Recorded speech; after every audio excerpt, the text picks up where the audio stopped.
মোৰ নাম দিব্যাংকু ৰবি দত্ত। তুমি ক'পা ক'ত পঢ়িছিলা? মই কেন্দ্ৰীয় বিদ্যালয় ONGC শিৱসাগৰত পঢ়িছিলোঁ। কোনখন বৰ্ডৰ পৰা তুমি মেট্ৰিক দিছিলা? মই CBSE বৰ্ডৰ পৰা মেট্ৰিক দিছিলোঁ। মই 99.8% পাবলৈ সক্ষম হৈছোঁ। কোনটো ছাবজেক্টত কিমান পাইছা?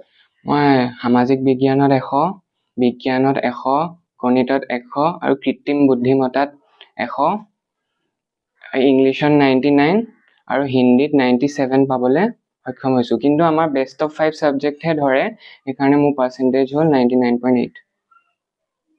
অসমত এতিয়ালৈকে গম পোৱা নাই বাৰু, নিউজত ওলালেহে গম পাম। নাই, আমাৰ স্কুলত মোতকৈ বেছি মাৰ্কছ পোৱা নাই। সদায় পঢ়াখিনি নিয়মীয়াকৈ কৰি গৈছিলোঁ। ছাৰ বাইদেউহঁতে যি কৈছিলে সেইখিনি শুনিছিলোঁ। পৰীক্ষাৰ সময়ত অলপ বেছিকৈ পঢ়িছিলোঁ।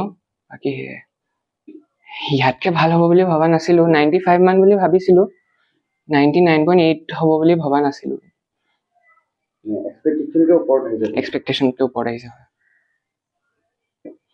মই তেওঁলোকক ক'ম যে সদায় নিয়মীয়াকৈ পঢ়ি যাবা। এনেকুৱাই নহয় যে অনবৰতে পঢ়িয়ে থাকিব লাগে। খেলা ধূলাকো সময় দিবা, যি কৰি ভাল পোৱা তাকো সময় দিবা। নিজৰ লগৰবোৰৰ লগত ফুৰিবলৈ যাবা, খেলিবা, কথা পাতিবা।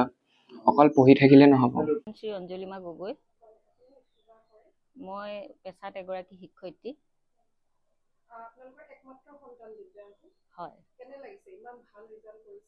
অত্যন্ত সুখী হৈছোঁ। মই যিহেতু এগৰাকী শিক্ষয়িত্ৰী, মই পুৱা 8:30 মান বজাত ওলাই যাব লাগে। গতিকে মই সিমান সময়লৈকে ঘৰুৱা কাম বনৰ মাজেদি যিমানখিনি কৰিব পাৰোঁ সম্ভৱ কৰি যাওঁ। তাৰ পাছৰখিনি দেউতাকে চোৱা চিতা কৰে।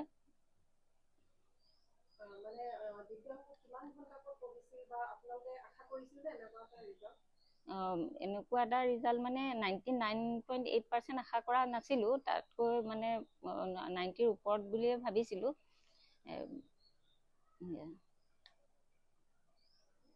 খুবেই ভাল লাগিছে, ইমানখিনি পাইছে মানে অন্তৰ ভৰি গৈছে। আৰু আশা কৰিছিলোঁ 90% ওপৰত থাকিব বুলি ভাবিয়ে আছিলোঁ। 99 পাবগৈ বুলি পাই আৰু ভাল লাগিছে। সম্পূৰ্ণ সহযোগিতাই আছিল।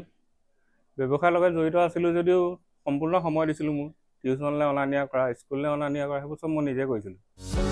যিকোনো খবৰৰ বাবে যোগাযোগ কৰক আমাৰ এই নম্বৰত 9181 307 2221।